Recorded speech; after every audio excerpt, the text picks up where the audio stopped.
ආයිබෝවන් පුංචි ඡන්දය අත ළඟයි. ඒ වුණාට විපක්ෂේ අකල්මරණයි. විපක්ෂයේ ඡන්දය ගැන කිසිම හාවක් හූවක් නැහැ. හාවක් හූවක් තිබුණා නම් පුංචි ඡන්දයට හරි ප්‍රතිපත්ති ටිකක් ඉදිරිපත් කළා. ජනතාවට ප්‍රායෝගික ප්‍රතිපත්ති ටිකක් ඉදිරිපත් කරනවානේ. එහෙම ඉදිරිපත් කිරීමක් නැහැනේ. කරන්නේ මොකද්ද? මාලිමා ආණ්ඩුවට විවේචන ඉදිරිපත් කරනව නෙමෙයි. ප්‍රහාර ඉදිරිපත් කරනවා. විවේචන නම් කමන්නේ ප්‍රහාර ඉදිරිපත් කරයි කියලා ඡන්ද ලැබෙන්නේ නැහැ. මොකද්ද ප්‍රහාරේ? මාලිමා ආණ්ඩුව බලයට ආවේ වෛරය බොරුව වපුරලා කියලා. ඕක ඡන්ද දෙකකින්ම පරාදයි. වෛරය බොරුව වපුරුවයි කියලා ඕගොල්ලෝ වේදිකා ගානේ කිව්වනේ. ඒක මිනිස්සු පිළිගත්තේ නැහනේ. ඒක පිළිගන්නේ නැති නිසානේ මාලිමා ආණ්ඩුවට බලය දුන්නේ. දැන් ඕවා ප්‍රායෝගික නැහැ. ඕවා යල්පැන ගිය දේවල්. ඊට අමතරව මොකද්ද කියන්නේ? හොරු ඇල්ලුවද? තෙල් මිල අඩු කරාද? පඩි වැඩි කරාද? බඩු මිල අඩු කරාද? ඕවනේ. ඕවා දැන් ප්‍රායෝගික නැහැ. මොකෝ මේකේ මිනිස්සු මැරලා උපන්නේ නැහැ. මේ මාස 6ට මිනිස්සු මැරලා උපන්නේ නැහැ. මේ මිනිස්සු දන්නවා අවුරුදු 76ක් කාලා විනාශ කරපු රටක් හපයක් දුන්නේ කියලා. එහෙම රටක් ගොඩ ගන්නකොට මිනිස්සුන්ට බුද්ධිමත් භාවයක් තියෙනවා. මොකද මන්ද බුද්ධික මිනිස්සු මේකේ නැහැ. මේ බුද්ධියෙන් පක්ෂ විපක්ෂ සේරම කාට ඡන්ද දුන්නා? බුද්ධියක් තියෙන මිනිස්සුන් ඉන්නේ. ඒ බුද්ධිය අනුව මිනිස්සු හිතනවා. ඒ හිතලා මතල් තමයි ඡන්දේ දෙන්නේ.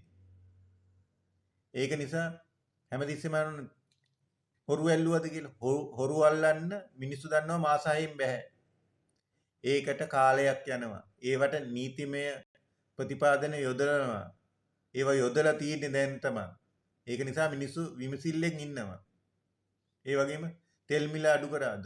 ඔව් මේක දුන්නේ හපයක් කරපු රටක්, බංකොලොත් කරපු රටක්. ඒකේ සාපේක්ෂව තෙල් මිල අඩු කරා. ඒක තමයි මිනිස්සු දන්නවා ඒක. ඒක තමයි මිනිස්සු ඉවසිල්ලෙන් ඉන්නේ. ඊළඟට පඩි වැඩි කරාද?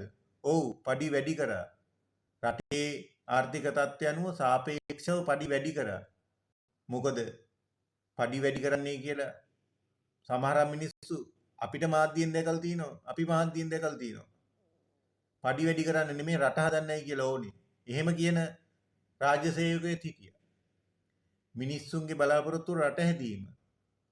මිනිස්සු දන්නවා මේක බංකොලොත් කරලා කාලා විනාශ කරලා දීපු රටක් කියලා. මේක හොරා ගන්න පුළුවන් තරම් හොරා කාලා දින්නේ කියලා.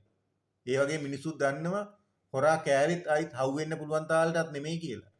ඒවත් මිනිස්සු දන්නවා. ඒක නිසා විපක්ෂය ඔයට වැඩිය බුද්ධිමත් තීන්දුව తీරන ගත යුතුයි. ඊළඟට අහනවා බඩු මිල අඩු කරාද කියලා. සාපේක්ෂව බඩු මිල අඩු වෙලා තියෙනවා. උද්දමනයට සාපේක්ෂව බඩු මිල අඩු වෙලා තියෙනවා. යම් කිසි බඩු ප්‍රමාණයක් අඩු වෙලා තියෙනවා. ඒවා මිනිස්සු දන්නවා. මිනිස්සු කඩේට ගියාම පොළට ගියාම මිනිස්සුන්ට දැනෙන තැන් තියෙනවා. මිනිස්සු ඒවත් එක්ක තමයි ජීවත් වෙන්නේ. මිනිස්සු ජීවත් වෙන දේවල් ජීවත් නොවන තත්ත්වෙට විපක්ෂයෙන් ලොකු දේවල් කියලා කිව්වයි කියලා වැඩක් නැහැ. ඒවා මිනිස්සුන්ට ප්‍රායෝගික අත්දැකීම් තියෙනවනේ. ඒ ප්‍රායෝගික අත්දැකීම් එක තමයි ජීවත් වෙන්නේ. දැන් මිනිස්සුන්ට සුබ සාධන කටයුතු මේ වැටිච්ච ආර්ථිකෙත් එක දීලා තියෙන්නේ. ඒවා මිනිස්සුන්ට දැනෙන තැන් තියෙනවා. එකින් එක කියන්න දෙයක් නැහැ. ඒ වගේම සාධාරණ ගොවියට උනත් වී මිලක් එහෙම දීලා තියෙනවා. ඒවා දැනෙන මිනිහට දැනෙනවා. නොදැනෙන මිනිහට කොහොමද නොදැනෙන්නේ නැහැ. ඒක තමයි ඇත්ත කතන්දරේ. මිනිස්සු ඡන්දෙදි බලන්නකො පළාත් පාලන ඡන්දෙදි අනිවාර්යයෙන්ම මේ ආණ්ඩුව ජයග්‍රහණය කරවන්නේ නැද්ද කියලා. ආණ්ඩුව ජයග්‍රහණය කරනවා. ඒක ඉරහඳ වගේ ෂුවර්. එහෙනම් අදට ගිහිල්ලා එන්නම්.